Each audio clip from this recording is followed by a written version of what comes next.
Hello and welcome to the MBOM podcast, where you'll learn to master the business of yoga. MBOM is a proud part of the Wander Barn Podcast Network, and I'm your host, Amanda Kingsmith. I'm a 500-hour registered yoga teacher, a yoga business coach, and a total business geek. Here at MBOM, you'll learn everything you need to know to create a sustainable yoga business by learning from myself and guests from around the world about how they built their yoga businesses, and about how you too can become a successful yoga teacher, studio owner, and much more. All right, let's dive in. Hello, everyone, and welcome back to another episode of Mastering the Business of Yoga. I am really excited that you're here for today's episode of the show, and I am kicking off this episode of the podcast with some really exciting news. So over the last couple of months, throughout a couple of different episodes, I kind of hinted at working on a bigger project, something that I would be sharing with you guys soon, and it's finally live and ready to be shared with the world. You guys, I wrote a book. It's published, it's available for purchase, and I want to tell you guys a little bit about it before we dive into this episode of the show. So the book is called How to Master the Business of Yoga, and it's practical tools and tips to help yoga teachers create thriving businesses.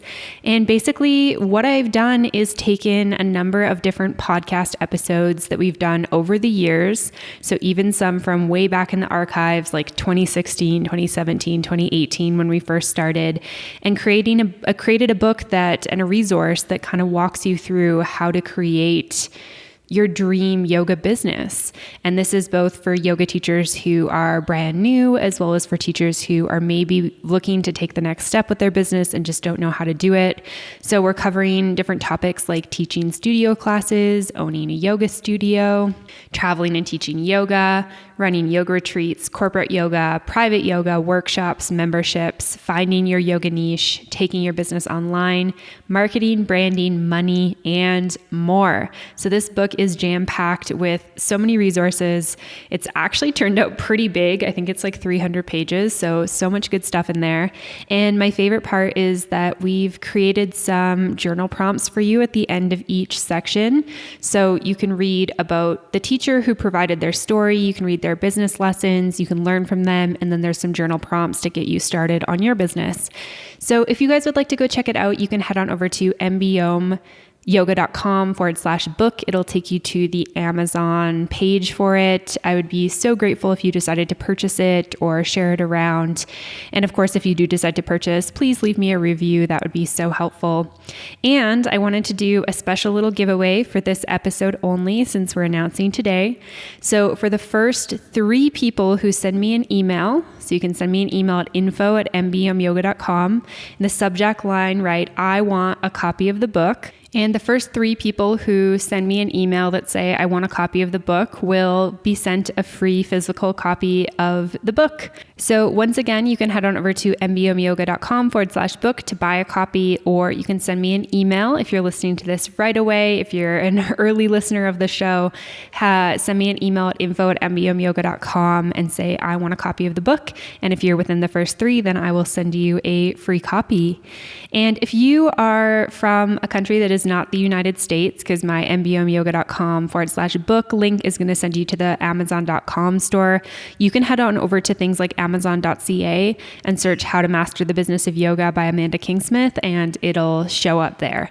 So if you're just looking at the .com store and it's not populating for you, or it's not going to ship to your address, just try to find it in your local Amazon store. And as always, thank you so much for your support, and I hope that some of you are able to get a copy, and I'm just really excited about this. I'm definitely going to share on a future podcast episode what this process and journey was like, because it was a process and a journey. But for now, let's dive into today's episode of the podcast. This week on the podcast, I'm really thrilled to be joined by Helen Johnson. Helen is a yoga teacher, a studio owner, and a registered nurse. She creates specialized programs to support people through pregnancy, birth, and the early years of being a parent, drawing on her experience as a health professional and a mom. Helen is passionate about designing and delivering meaningful programs that are based on experiential and scientific evidence. And in this episode of the podcast, we are talking all about program trials, how to use them to create amazing yoga programs, And Helen's sharing what a program trial is, how to use it to create successful and full yoga programs, the benefits of doing programs versus dropping classes, and so much more. So this episode is jam-packed with information, and I'm just really a big fan of the idea of doing program trials or beta programs. I'm a really big fan of like registered programs or registered series versus drop-in, especially for those of us with independent businesses. So loving this concept. I love Helen's take on it, and I'm really excited to share this episode of the show with you today. So without further ado, let's dive in. Welcome to the podcast today, Helen. I'm really excited to have you here with me today. Thank you, Amanda. I'm really grateful to be on here as a guest. Yeah, it's amazing to connect with you, and you're kind of joining us from the future because it's tomorrow, my time. I'm curious, can you share with listeners where you're joining us from? Yeah, sure. So I'm in Australia, so I guess I am in the future. I've never thought of it that way. So I live on Wiradjuri country in a little country town called Young. It's our nearest capital city is Canberra, which is about 2 hours drive away.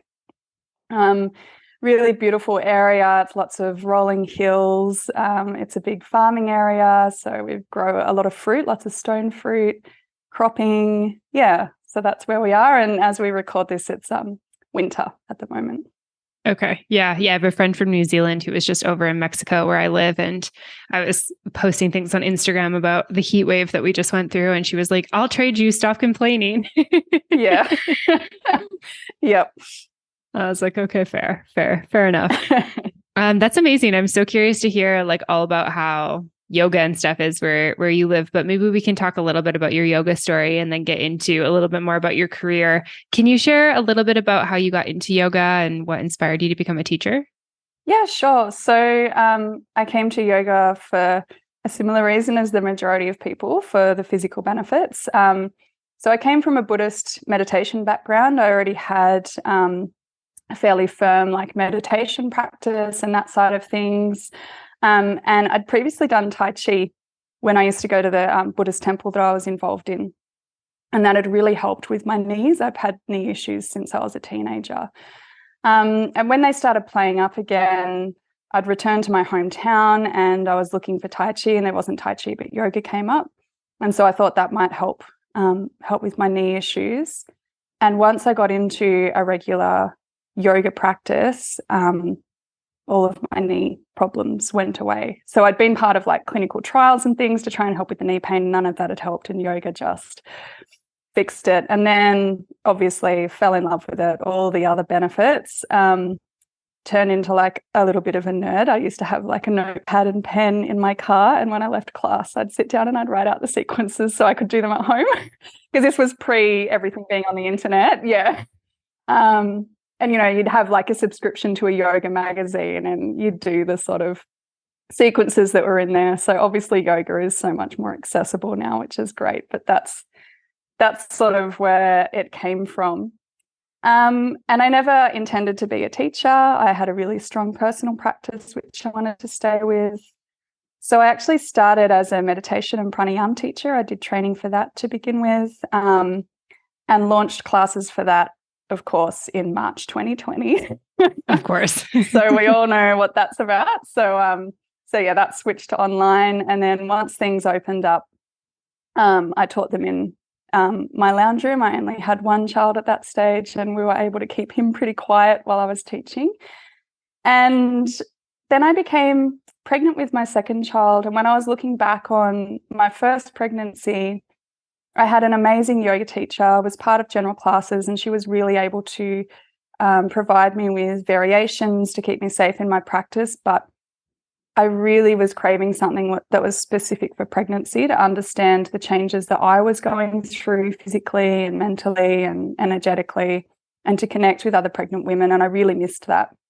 And so once I sort of reflected on that, I thought, yeah, I want to provide that to my community. So I went off and did my yoga teacher training. I did a 12-month program that was run through one of the organisations in Australia, but I did it specifically to become a yoga teacher for pregnancy and postnatal. So I did some postgraduate studies in that. And I was probably one of those rare students in yoga teacher training who was like super keen to teach, to do all the teaching pracs and to jump in. My professional background, I'm a registered nurse and a clinical nurse educator, so I'm really confident teaching people. So yeah, I was probably like that weird one who always stuck my hands up to do things and was keen to do that. Yeah, so that's really what brought me to yoga, and I just have seen the huge impact it's had on my life and other people's lives, and it's just such a valuable practice, isn't it?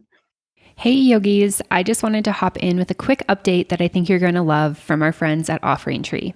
If you've been listening for a while, you'll know that the thing I love most about this company is how they keep adding features that wellness professionals request, and they recently added a couple of awesome features to help you run your yoga business.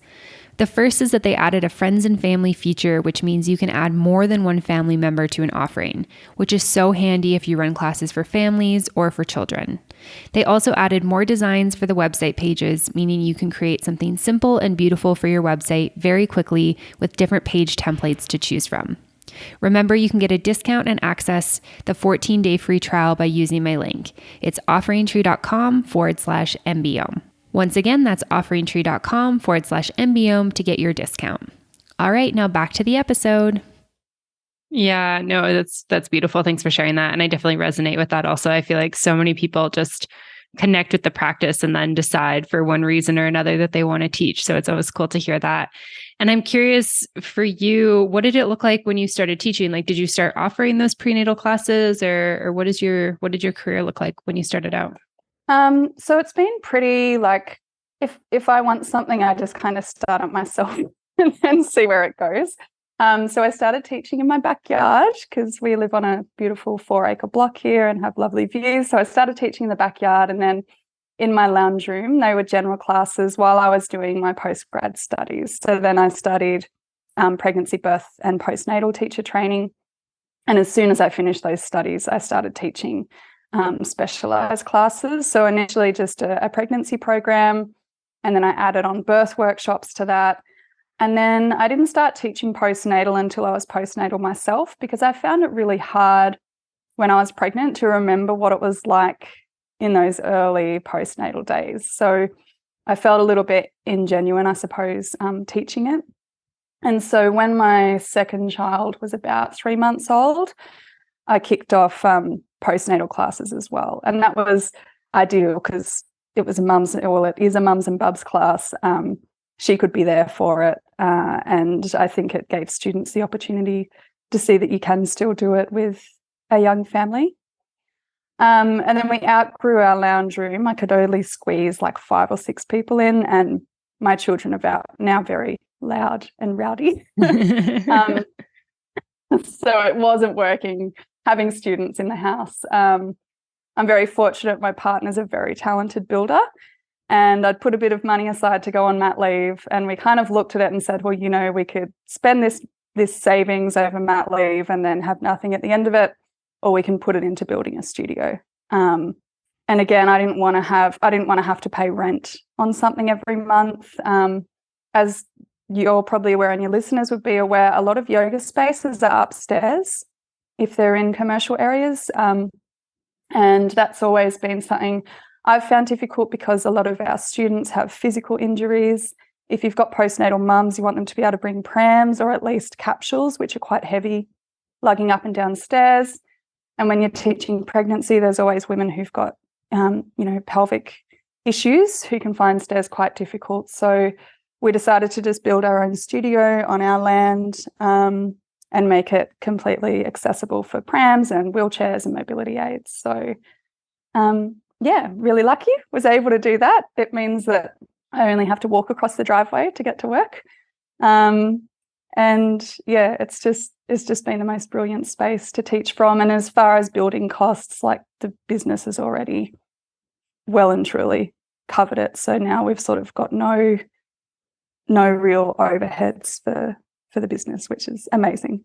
Yeah, no, that's awesome. I feel like that's such a good win-win, because I think that one of the downsides of having a brick and mortar is often the rent cost, right? And especially to get like commercial real estate, it can be expensive. And sometimes it's not the most ideal space. I mean, like you said, it's upstairs. And as you said that, I was thinking of all these yoga studios I know. And I was like, you're totally right. Like so many yoga studios that I practice at have been upstairs, which you don't think about stairs being challenging until maybe you have something that challenges you. And I feel like for me, I had a lot of pubic bone pain when I was in my pregnancy. And so going upstairs was like super uncomfortable for me. I could still do it. It just was not comfortable. And then, yeah, now it's like my daughter walks now, so that's really helpful. But up until recently, like, it's like having like a car seat and a stroller and needing to like collapse them and being one person and then maybe having a yoga mat is like, I don't have enough hands for this.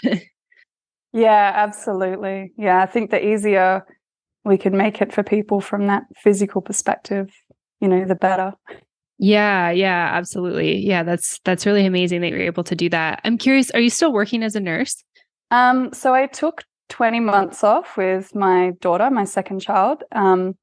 I went back in March this year, March 2023, and told them I'd give them 6 months. And I got 3 months in and just went, I don't want to do this.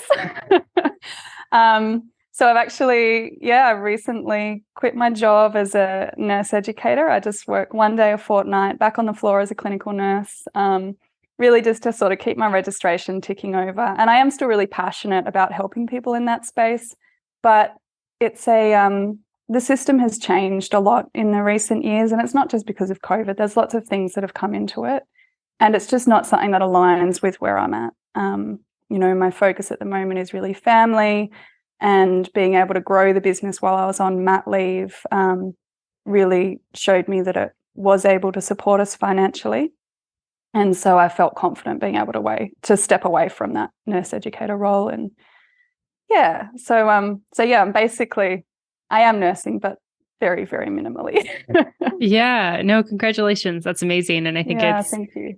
It's hard I feel like one of the things about like parenthood or motherhood is like just the unexpected changes that maybe happen to you. And I'm sure there's lots of things that play in with this, but it's like, there's just certain things like, doing night shifts and then needing to sleep all day is like super unattractive when you've got 2 kids that are little and you want to spend time with them and, that type of thing. And then just recognizing that you can create a path for yourself that's maybe just a bit more like aligned for where you're at in this chapter of life. Ready to supercharge your career and business success? Coach Pals is the ultimate networking platform tailored exclusively for wellness professionals like yourself. Coach Pals focuses on empowering connections that truly transform your path. Whether you're a dedicated yoga teacher or an ambitious yoga business owner, they've got you covered with innovative features designed just for you. Let's talk about Coach Pals' professional profiles. They're not your typical resumes. They're dynamic showcases of your expertise, experience, and skills, enriched with your wellness passion, journey, and community impact. With testimonials and skill endorsements, your profile becomes a magnetic hub for partners and clients. Imagine having a central space that unites your professional identity, opening doors to limitless opportunities thanks to the power of effective networking. From dream job openings to fruitful partnerships and supportive communities, Coach Pals truly has it all. Use code MBOM, that's MBOM, to enjoy your first month free when subscribing to a professional monthly plan. Learn more about Coach Pals Pro membership benefits at coachpals.com/memberships. Once again, use code MBOM when you're signing up to get your first month free. All right, now back to the episode. Yeah, absolutely. And I think that's the beauty with running or any kind of business for yourself, but a yoga business is if you're coming at it from the perspective of it working with your life, you can set it up to do that. So, my partner is now the primary breadwinner for our family, and I'm lucky for that. But we make sure that classes are on at times when he's available to care for the kids, or if I'm running a daytime class, it needs to be something that the children can potentially be there for. So I think that ability to sort of make your business work for your life is something that has really stood out for me over the past few years, and something that I really value. Yeah. Yeah, 100%. Yeah, I was just talking with a friend who she's going to have a baby at the end of North American summer. So the end of August, I think, is when she's due. And she's got these like ideas percolating. And she's like, is it crazy that I have ideas kind of in my 3rd trimester? I was like, I feel like that's a really normal time to have a lot of ideas and your like head is just swirling a little bit. But I think it's also like, it's really intimidating, I think, especially as a mother, if you're going to be the one at home with your babies and if you're breastfeeding and, you're kind of like their life support, to think about doing anything other than that. Yet at the same time, it's like, we're still people, right? It's like we still have passions outside of our kids. And we were just talking about how, life doesn't really slow down. I think when you have kids, it just gets busier and busier. And so finding something that really works with your lifestyle, with your schedule, I think is really key. And I think having like a yoga business or a wellness business can be a really beautiful way to do that. Yeah, absolutely. Yep. Gives you much more flexibility. And we chose, we didn't want to put our children into care. And so that's something that's unusual in our culture, but it's something that we felt really strongly about. And so that sort of then put off limits the ability to be able, for me or my partner, whichever one of us chose to stay home, to be able to return to a permanent, regular job. So yeah, finding something that has that flexibility built into it. Absolutely. Yeah. Yeah. My husband and I had like the same conversations as well. I was like, I don't really want to, I don't know. Obviously people do what they need to do. And I think it's a blessing to be able to have the choice. But I think being able to have it, we were like, we don't really want to put her in daycare while she's so little. Yep. Oh, good on you. I hope that works out for you. Yeah. So far, so good. Some days are easier than others. Yes. Amazing. I'm curious, can you share a little bit about like studio life? Like, what has it been like to run a studio? Do you have any like learnings or tips or anything from doing that so far? Yeah, I feel really lucky to have my own space. I'm a little bit of a control freak, so it's really nice for me to know that it's something that I own. No one can take it away from me. No one's going to come in and mess with it. I provide all of our mats and props and everything for our students because I want them just to be able to come and not have to do anything for themselves. So the studio is always set up with everything they need when they get there. But as far as sort of owning that and running that as a business, so I'm the only one that teaches there. I occasionally have guest teachers come in, but I don't have anyone rent the space permanently. We might look to incorporating that in the future, but just at the moment where we're at with our family life, it's not really a priority. But I suppose it's just been a humongous learning curve. Probably the easiest thing was developing the physical space because that's just there, right? And it can just do its thing and create this beautiful environment for people. And the business side of it is something that I've never done before. I think it's funny when we become yoga business owners because you've done all this training to become a teacher and you do no training to become a business owner. It's one of the few areas in your life where you're just thrown into it with no training, that and becoming a parent.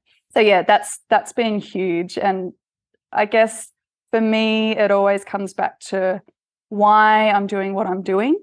And this is where my partner has a huge role as well. I discuss everything with him and he's really good at reining me in when I'm getting a bit too excited and want to take on more and more and more. So coming back to how it needs to fit in with our family, but then the why of why you're doing it as far as what you want to be able to offer to people, because as you and your listeners know, yoga can be such a varied experience for people and what you can offer can be so huge. So for me, it's really about providing offerings through the studio and the business that can actually make a difference for people or that can fill a gap that I've identified or that people have come to me about.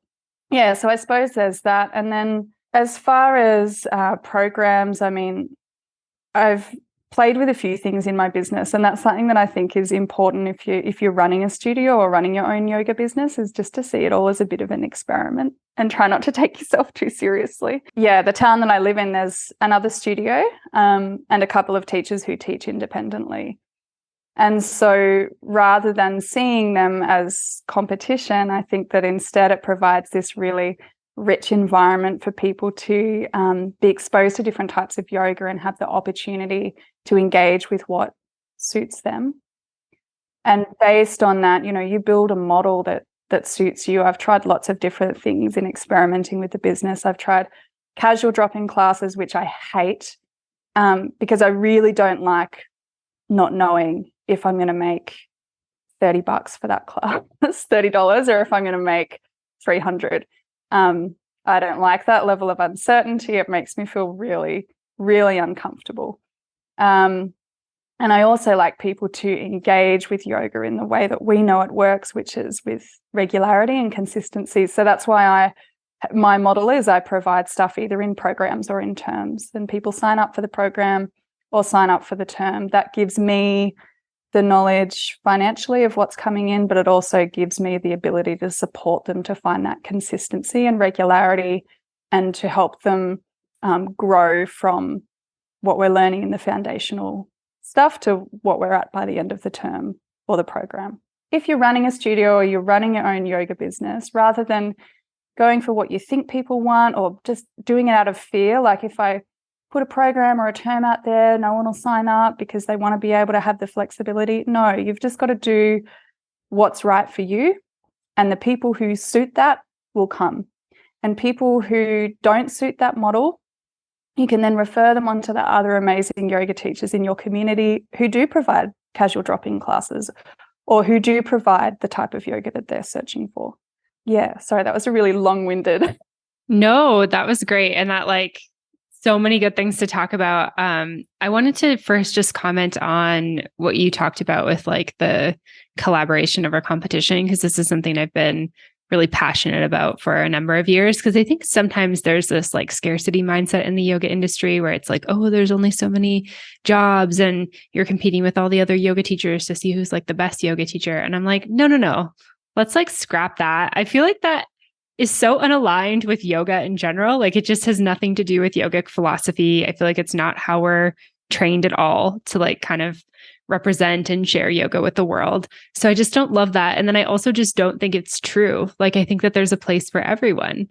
And I'm kind of there's 8 billion people on the planet. Not everyone's doing yoga. We have lots of opportunity to keep sharing and spreading yoga. And I also feel like there's a yoga teacher for everyone. And I don't think you're the yoga teacher for everyone. I don't think I'm the yoga teacher for everyone. But, maybe there's people who don't resonate with me who are I love Helen's classes. And that's amazing for us to be able to share each other's services and share students and find a place for each student where they feel really good. I think when we kind of let go of this scarcity competition mindset, there's just so much. I feel like the yoga world is just better. I totally agree. And yeah, I mean, the more people that are doing yoga, the better the planet's going to be, right? So, and we can't teach them all. So surely we're better off collaborating with people. And they're yoga teachers, they can be your teachers too as a teacher. One of the yoga teachers in town, she's my teacher and she's amazing. And I love sending people to her because I know that what she provides can really align with some people and be really beneficial for them. So why wouldn't we do that? Yeah, absolutely. For sure. Yeah. The other thing I wanted to touch on and dive into a bit more is around the model that you have, because I think this is really cool. I think it makes a lot of sense to me. Whenever I teach the business of yoga, and particularly when I'm teaching around different ways that you can build your business when it comes to say privates or, classes, programs, I'm always encouraging people to create bigger packages because one, it's better for our business. It's better for our revenue, but it's also better for our service offering. Cause I feel like somebody comes for 60 minutes, maybe they feel great, but then they don't come again. It's then they're oh, yoga doesn't work, quote unquote. And it's well, yoga is not a magic pill. You don't do yoga one time and then get a six pack or be flexible or fix your knee or get rid of your back pain. It's yoga is a practice, right? And it's we need to do that longer term. So I think encouraging our students to could do longer commitments is actually more beneficial for them to get the benefits of the yoga, to build habits, et cetera, et cetera. So it feels very much like a win-win to me, which I feel like is what I was hearing you say also. I'm curious for you with this, did you know you wanted to do this right off the bat, or did you kind of play around with drop-ins, or what was the evolution of kind of creating this model for yourself? So when I started the business and was just sort of teaching in the backyard and my lounge room, that was casuals. And I didn't understand the concept of having a huge list of casuals because you know that only 20% of them are going to show up to any given class. And so that obviously backfired quite quickly. And yeah, it made me feel really uncomfortable. And then that was my general classes. And then my second thing that I launched was my pregnancy and birth program. And I'd written it as a program because I specifically wanted to cover certain things for pregnancy and for preparation for birth. And so it needed to be in a whole package that people had access to throughout their pregnancy. And so that was the first sort of program that I launched, and then felt really comfortable with that sort of model. And I knew that I wanted to go towards that with my general classes. I just was sort of working out how to get there. And so then when I went back to teaching general classes after I'd had maternity leave, straight off the bat, the first offering that I had in that space once I came back from that leave was, it's 8-week terms. There's an additional week that they can use as a catch-up, or they can swap to other classes, but you sign up for the term. And every term I get inquiries when enrollment's open from people who just, can't feel that they can't commit. And so I've become very firm about, this is what I offer. These are the people who you might like to look at in our community who offer casual drop-ins. And they either then commit or they go to another teacher, which is fine.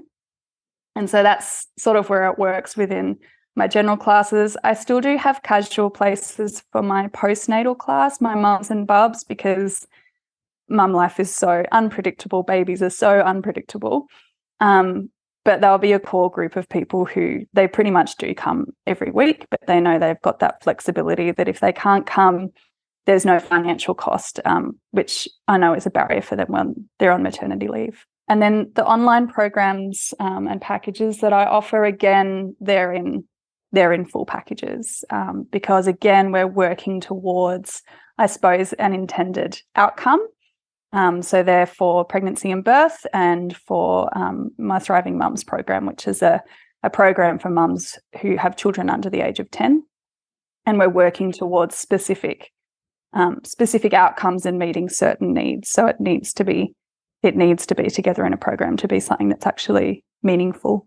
Yeah, that's amazing. Thanks for sharing that. And I just really admire the fact that you've stood your ground on this, because I feel like, as you were talking about, oh, people always inquire, I feel like there was a part of my brain that's it must be so tempting to just be sure, I'll just make a exception for you, or sure, I'll just charge you more, or maybe I will just offer it this year. Because I think that, and maybe you can tell me how you feel about this, but I feel like there's always this, we want more people, right? We want to serve more people. We want more people in our business. But I do feel like quality over quantity is important. And I'm not saying that the people who want to do drop-ins are not quality folks. I'm sure that they're great.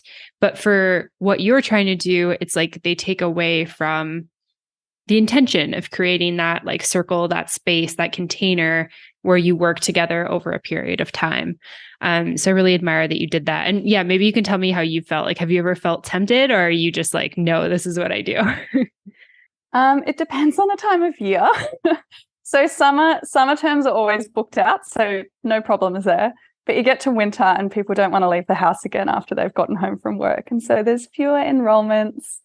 And so I have in the past offered, casual spots, but I've moved away from doing that because I actually feel a bit icky doing it from the perspective of, I've said when the enrollments have opened that you can only come for the term. So I've had people sign up for the term and they might not be able to make every class. And then suddenly these other people are just allowed in for a class or two. And it just doesn't sit right with me from a principles or a morals perspective. And that's not dissing anyone who has their business set up that way, but just for me personally, it makes me feel like I'm letting down the people who have been able to commit. And again, I know there's other people in my area who can offer that to them to do drop-in and casuals. So I know that they're not going to miss out completely. But the majority of people will turn around and say, that they'll do the whole term, and it holds people accountable. I've found this with other things that I've run that have had casual things, and they're no, I need to sign up for a certain period of time because otherwise I won't come every week. I'll find an excuse or life will get in the way. Whereas if it's something that they've signed up for and they've paid for, they're much more likely to engage with it. And the other thing I've found is because over the period of that term or that program, our practices build on each other. If someone comes in at like week 5, it's not fair for them, and it kind of makes the class a bit more disjointed because you're spending a lot more time supporting that one person who isn't up to where everyone else is with the practices that we're working on, whether that's physical or whether it's a breathing practice or a meditation practice. I just find it easier to have everyone moving through the program in the same way. Mm-hmm. Yeah, absolutely. That definitely makes sense. And yeah, I love that you're doing that and just creating that space for people. Also makes sense too, I think, I feel like I'm still a new mom. I only have a 16-month-old, so very much still new into it, but I feel like at least we've passed the hump of the first year. But yeah, it's so like when you're have a newborn baby, it's just so unpredictable when it comes to sleep and naps and are you going to get out of the house today and stuff like that. And I think it's always well intentioned. Like I think moms, at least I know for me, it's like I love those spaces. It was like amazing to be in a group of other moms where I could show up with like, dried milk on me or spit up on me, and nobody's like, why haven't you showered today? And just bring my baby with me and stuff. But at the same time, it's like sometimes it's just not happening. Like it's like today's not the day we're leaving the house. Maybe tomorrow. Absolutely. Yeah. People need to find a model that works for them, but know your students and know what they need. And if you have to have flexibility in the way that you run things for a certain group and that feels good with you, then do it. Yeah. Yeah, absolutely. I think that that's really key, knowing your people, knowing your students. So I'm curious if we can dive into programs a little bit more. I'd love to hear a little bit about like how you go about program design, from like coming up with an idea to actually like scheduling, executing, marketing, all the things. Yeah. So, look, I'm a Vata type, so I've always got a bazillion ideas floating around and one to act on all of them. And so that's why my partner's really good at sort of pulling me back into line and helping me focus on what I'm actually doing. But one of the things that I really love to do with programs is look at where the gaps are. And that might be just sort of intuitively knowing based on what people have told you or the feedback that you've got from them, or it could actually be going out and seeking information from your target audience or your ideal client about what it is that they're after. So pretty much everything that I've developed in my business has been through observing, what people need and what isn't currently available. And so that's where the pregnancy and birth classes came from. That's where our birth workshops came from, because in our community, we only have our antenatal classes available through the hospital, which are fantastic, but they can't cover everything in the time that they've got. Postnatal classes came from a group of mums who'd birthed during COVID and were really isolated. A lot of them have been my pregnancy students, and so they came and said, can you do some postnatal yoga? And then my hatha classes, my general classes, again, came from looking at sort of what was available in our community and who we were missing. And then once I sort of work out what I want to work with, so I'll give you an example of the Thriving Mums program, because that's the one that I've most recently written and then done a trial for. So that was really built from working with postnatal women. And a lot of them had either postnatal depression or postnatal anxiety or postnatal depletion. And postnatal depletion is something that really isn't recognised and understood well in our society or our culture here. I don't know what it's like in the various places that you've been, but I experienced it after the birth of my second child, and it was misdiagnosed as postnatal depression. So that wasn't through anyone's fault directly, but by the time I got to see a counsellor a week after seeing my GP about postnatal depression, emotionally and mood-wise, I was back to myself. But there were still all these other things that weren't right. And it wasn't until I was listening to a podcast about a business owner who was getting ready for mat leave, and they were talking about postnatal depletion. And I looked that up, and it just blew my mind. It was suddenly like, oh, this is me. And this is so many women that I work with. So I started running workshops off the back of that. They were called Fill Your Cup, and there were these little 3-hour workshops for mums around postnatal depletion and how to prevent it and how to manage it. And one of the biggest barriers that I was coming up against in trying to bring this to the community and to mums was distance. Like, I live a long way from a lot of mums that I know, and the ability for mums to get out of the house and engage with things without their children. And so that's where, again, that was just recognizing and listening to what mums were saying the barriers were, and developing a program specifically to address that. So making it online so it was location independent and you could do it from home, making the practices 5, 10, 15 minutes so they can do it in the tiny bits of time that they get to themselves, but also making it comprehensive enough to cover all the things that I know are important in those first 10 years as you're recovering from pregnancy and birth and raising children. So that's sort of where it comes from. Yeah, that's amazing. I wanted to kind of come around to what you were talking about with program trials. What does it look like for you to like trial a program? Like, what does that mean? Yeah, so a trial is just running the program with a small group of people before you actually launch it as a paid offering. And it works really well for programs. It can work for courses, events, something that you've got like specific measurable outcomes, things that you actually want to achieve. And there's lots of reasons that this can be really good for your business. Number one, it gives you an evidence base, so you can actually test it on a small group before you put it out there. I don't know if anyone else has ever been in a situation where you've written a program and you're like, this is awesome. And then you launch it and then your first few people engage with it and you're like, oh, there's just these things that I need to tweak, or I want to change this content. And so you can never really just rest and let it be. So program trials give you that opportunity to sort of iron everything out before you actually launch it as that paid offering. It also gives you the confidence to know that the objectives that you've got for the program are going to be met because you've put it out there, you've had some wonderful people engage with it and give you that information.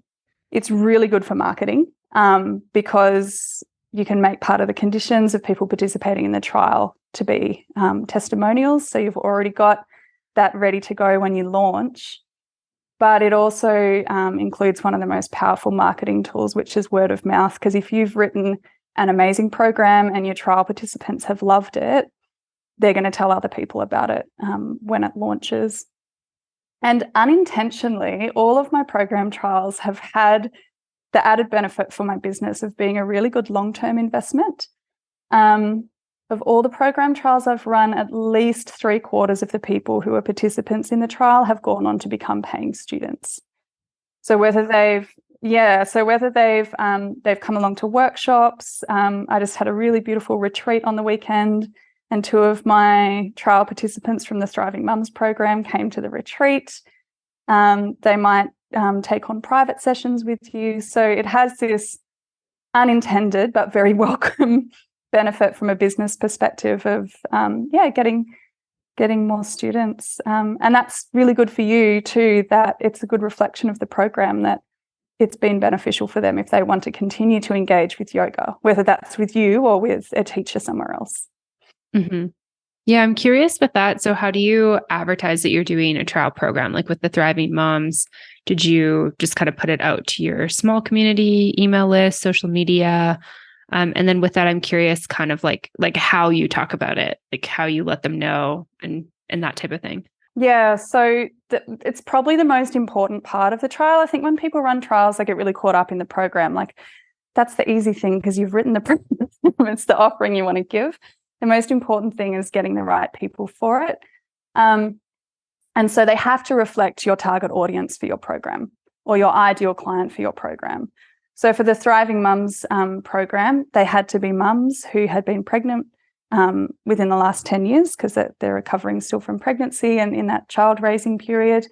I didn't want them to live near me because I didn't want the results to be confounded or compromised by them being able to access me in person in classes, because the whole idea is that it's run online. So you have to think about things like location, They also have to be people that you trust to give honest feedback. So you'd know, and your listeners would know, that your students who come back to class like term after term, year after year, are just going to tell you that you're awesome and not give you a lot of useful feedback on how to grow. And the people who don't come back will often ghost you and you'll hear nothing from them again. So they have to be people that you trust to give you really honest and constructive feedback. And for me, for the Thriving Mums program, I recruited family members who, man, if anyone's going to be honest with you, it's your family members. I I had my best friends from high school who I'm still in contact with. They're mums now. They're people who've known me for like, oh, how embarrassing, like over 30 years.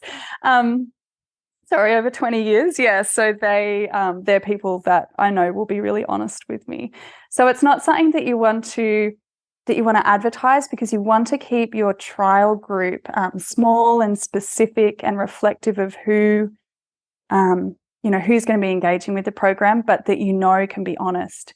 And the other thing is you're giving it to them for free. So they have to be people that you feel really good about gifting your program to. Like, it's something you've put a lot of time and effort into.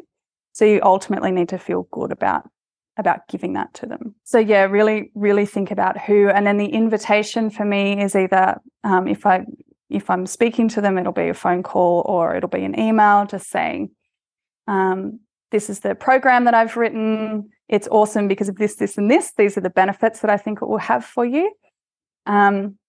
This is the expectations of you as a trial participant. So you need to be really clear about that, how much time it's going to take them. So for example, for the Thriving Mums, it was 20 minutes a day, at least 4 days a week. And that automatically, some people were like, no, I can't commit to that. And that's great, because that automatically, that immediately gives you feedback that the program isn't going to meet certain people if that's how you create it to be engaged with. But you don't want people engaging in the trial who aren't going to be able to commit to that, because they will skew the results, obviously.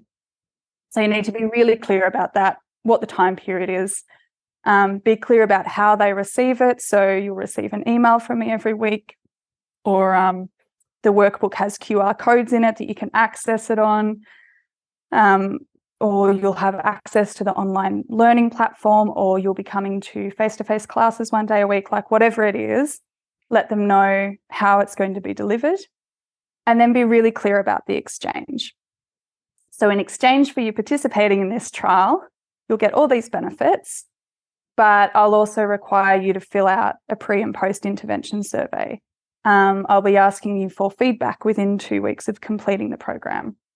I'll be asking you for testimonials that will be included in our, on our website or on our social media, or in my email marketing, on hard copy posters. Like, be clear about wherever you're going to use it. And then the other thing to include in your invitation is be very clear that it's voluntary. So, that the option is there, absolutely, for them to decline. Yeah. Yeah, that's amazing. Thank you so much for all that information. That's I think that's super helpful. And then, have you ever had a program where you did a trial and then you decided not to run it? No, thankfully. Okay, that's great. Yeah. Yeah, I haven't. Like, all of them I've changed stuff.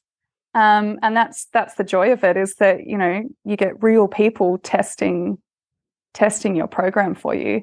And so everything I've modified before I've then put it out as a paid offering.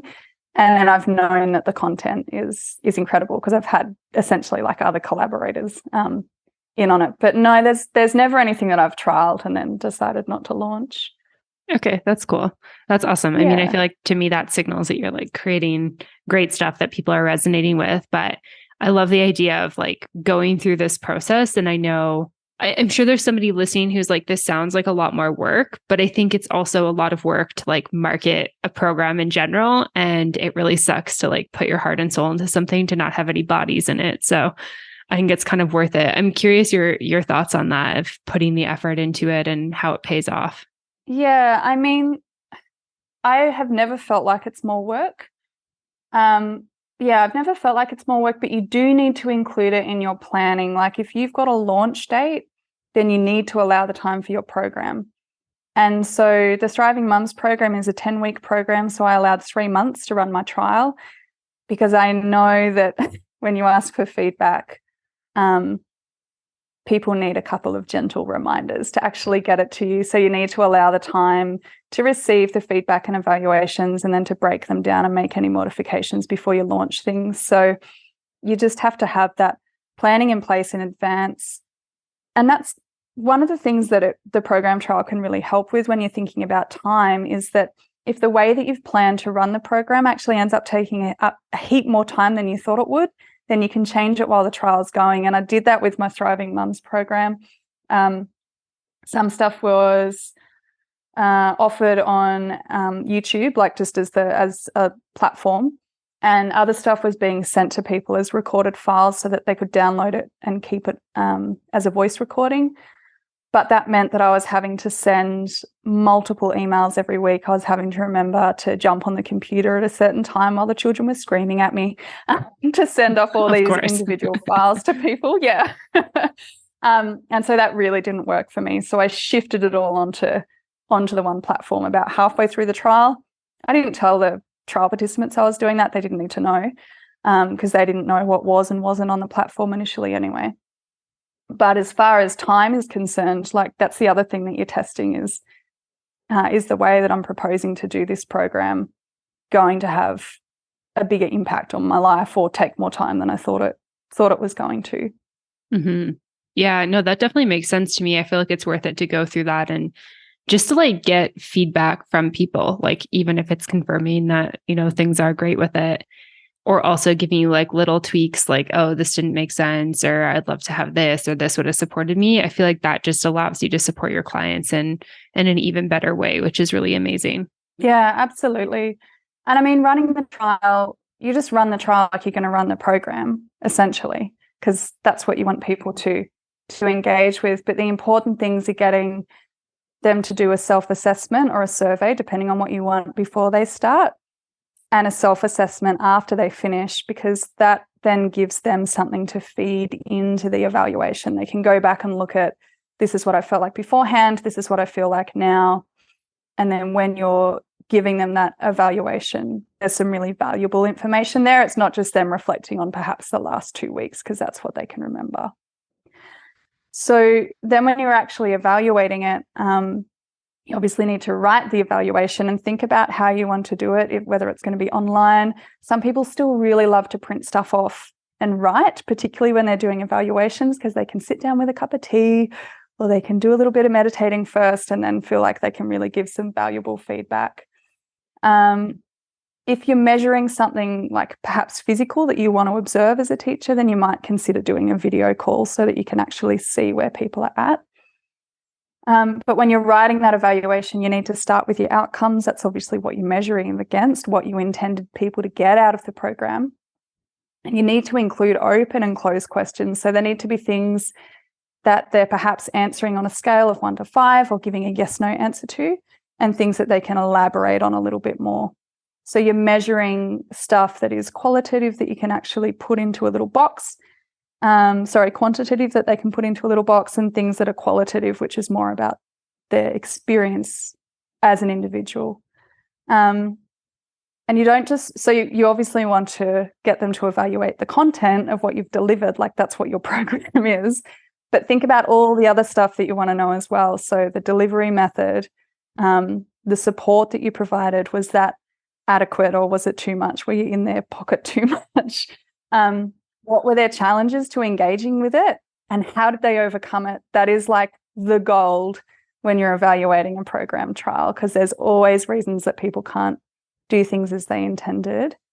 So why did they come up, and then what did they do to get around it? Because that'll help you, A, in your marketing, but B, when you're supporting people in that trial in the future, in the program in the future, where you're saying, one of someone else who's engaged with the program had that same issue. This is something that they used to get around it. Maybe you could try that.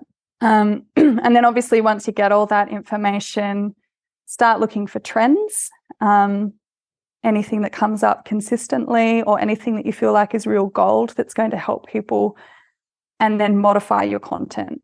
Or don't. Like, if you get feedback that you really don't agree with, or it's for part of the program that you feel is really important, leave it in there. So Thriving Mums program, we have a journaling component. None of the people in the program trial journaled. They were all like, I tried really hard. I know it's good. I wanted to get into it, but it's just not me. But they all said that they used the journaling prompts as questions to reflect on. So I left it in there, but I changed the wording around it. So it's journaling or contemplation or reflection, however people want to engage with it. Yeah.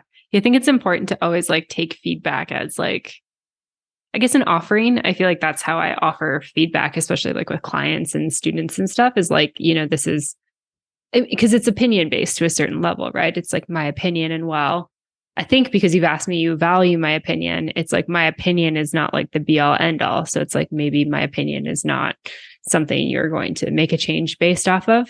But I love that you were able to kind of come up with like sort of a compromise with that, where it's like, okay, it was useful to all of you in some way. I think there's value in it. I know for me, like I love to journal, so I would certainly be in there journaling.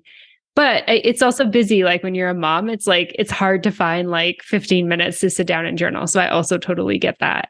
But I love that you left it in, but added like just shifted the way that you were offering the invitation for them to engage with it.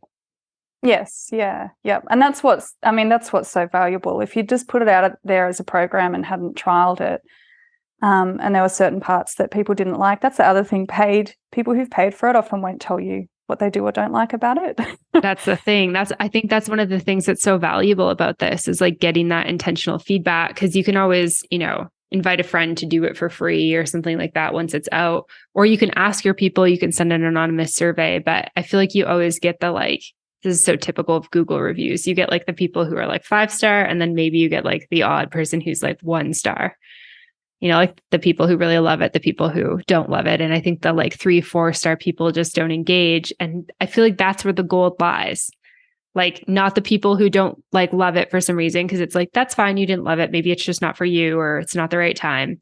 People who love it, of course, we love hearing that, but it's like, that's not that valuable to us in terms of making it better. I feel like it's like those 3-4-star people that we want to hear from. Yeah. And especially people who are going to say like, okay, who can give you something constructive around it. So this is how it could have fitted in better with my life, or this is what I really liked and I'd like more of this, or that can actually go on from saying, giving it a rating to go on and actually give you something to work with. Yeah, absolutely. Yeah, for sure. I love that. Amazing. Do you have any other tips about running program trials that you want to share with us? That's probably the nuts and bolts of it. Make sure that you really thank the people who are in your program trial. And if you do make modifications, send it to them, particularly if it's something they've got ongoing access to, so that they're getting sort of the best of the program that you're putting out there. But yeah, that's really the nuts and bolts. Think about why you're doing it. Allow that time. Engage the right people. And be very clear in your invitation about what they're getting and what you expect from them. And then write a really good evaluation tool so that you can actually get the information that you need about the content, the way it was delivered, and what you've experienced as the person delivering it. Amazing. I love that. And I'm curious, do you do this for all of your programs? Do you do this for classes as well? I'm curious, like where we can use this in our businesses in case somebody's like, maybe I could use this, but I'm not sure. Yeah, so I don't use it for my general classes that run on a term. I sort of sneak in peak poses that I'm going to do the following term as I wind up a previous term, just to see where people are at and if it's something we can work with. So I guess that's the only sort of experimentation that I do on my students there. But I certainly do it for anything that I launch as an actual program that I intend to have outcomes. So anything that's quite specialized. So did it for pregnancy and birth classes, did it for birth workshops, did it for the Thriving Mums program. I've done it for my postnatal yoga classes, because even though they're casual, they run in a 10-week program. Not that students know they're doing that, but that's sort of how I've written it. So yeah, they're the primary ones I've done it for. So yeah, I think if you're just teaching sort of week to week classes, it may not be something that has benefit. But if you're planning to launch something as an actual program that you want people to engage with for a specific reason to get specific outcomes, I think that's where the trials have the real benefit. Amazing. Yeah, thanks for that. That sounds great. I'm excited to share this with people and also try this myself. I know I did something like this with a course that I launched a couple of years ago, but it kind of came from like launched the course and then didn't get the results I wanted. So then I kind of like backtracked and did sort of like a trial/beta program to kind of get thoughts and feelings, made some tweaks, and then did an official launch. But lots of learnings in that process. And I feel like hopefully somebody can just learn from this and not do it the way I did it and do it the way you've done it. Cause I think it's a lot more beneficial. The other thing is it has that benefit of if you launch a program and it's a bit of a flop, then you can have the confidence of knowing it's not the program. What I've created is really awesome. Perhaps it's how I've marketed it, or perhaps I'm not reaching the right people. Like you can start looking at all the other reasons. Yeah. Yes, 100%. Because I think sometimes when we put something out there and then we don't get the people signing up, we think there's something wrong with us or what we created. And I think that exactly like you said, having that trial, having that feedback means like, okay, some people have already gone through this. So like, what words am I using? What colors am I using? What copy messaging, like, am I putting posters up in a climbing gym and my target audience doesn't climb, Yeah, totally. That type of thing. Amazing. I'm curious if there's any other business lessons you want to leave us with today, anything you've learned through your career. I think we've sort of covered a lot of it, but yeah, just know why you're doing what you're doing and keep coming back to that. And I think there's a lot of focus in like the yoga business world on planning. But I've certainly found for my business that learning what data to collect, like what I need to measure, and then how to evaluate it. Oh gosh, it sounds like a trial, doesn't it? How to evaluate it and then to move forward from that information, like to take the next steps is really, really important. So yeah, that's probably one of the biggest lessons I've learned is a little bit less winging it and a little bit more using it as an experiment. And that includes then, collecting the information at the end and looking at what worked and why, and what didn't work and why, and how that can influence what you're doing the next time, so you don't feel like you're constantly just, putting things out there and hoping that they work. Yeah, for sure. That definitely makes sense. And yeah, I love the idea of coming back to your why. I feel like as much as we were talking at the beginning about how entrepreneurship gives you a lot of freedom, it can also be like quite the roller coaster ride. So I feel like coming back to your why on those like, why did I quit my full-time job that paid me consistently days is super important. Absolutely. Yep. Amazing. Well, thank you for all this information. I'm curious if you can share with listeners where they can go to find more about you, where they can connect with you, all that good stuff. Yeah, sure. So probably website's easiest. It's nurtureyogameditation.com. And there's links there, obviously, to Facebook and Instagram. You can find me under the handle Nurture Yoga Meditation. Probably Instagram's where I'm at the most, but yeah, that's where I am. And then in person in Young, it's a beautiful place to visit. Yeah, I need to look on a map because I've driven to Canberra. Okay. So I've driven to and from Canberra. So I need to look and see if maybe I passed through where you live. Yeah, yes, I mean, if anyone's in your area. They're way west of Canberra. Okay, maybe so possibly not. Yep.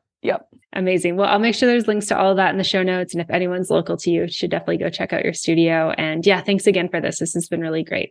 My pleasure. Thank you. All right, my friends, that is the episode of the podcast with Helen Johnson. Make sure you go check her out, give her a follow. A big thank you to the sponsors for this episode of the show, Offering Tree and Coach Pals. You guys make sure you go check them out, give them some love. And thank you for being here. If you have decided to purchase my book or send me an email to try to get a free one, I am so grateful for you. And I would love to hear what you think. And if maybe it's not for you, but you've got a yoga teacher friend that it might benefit, please make sure you share it around, send it their way, etc., etc. I would be forever grateful for all your support. And thank you so much for being here and for listening to the show. I will see you next week. Bye for now. Thank you so much for tuning in for this episode of the podcast. To find links, notes, resources, and everything mentioned in today and all episodes of the show, you can head on over to mbiomyoga.com. You can find the podcast and myself on Facebook and social media at Mastering the Business of Yoga. And I would love for you to join the private Facebook community, Yoga Business Badasses. If you have any questions, comments, or feedback, please make sure you reach out to me at info@mbomyoga.com. And last of all, if you enjoyed this episode of the show, please make sure you hit subscribe and leave a review for the podcast. It would mean the world. Thanks so much for listening, and I'll see you next week. Namaste.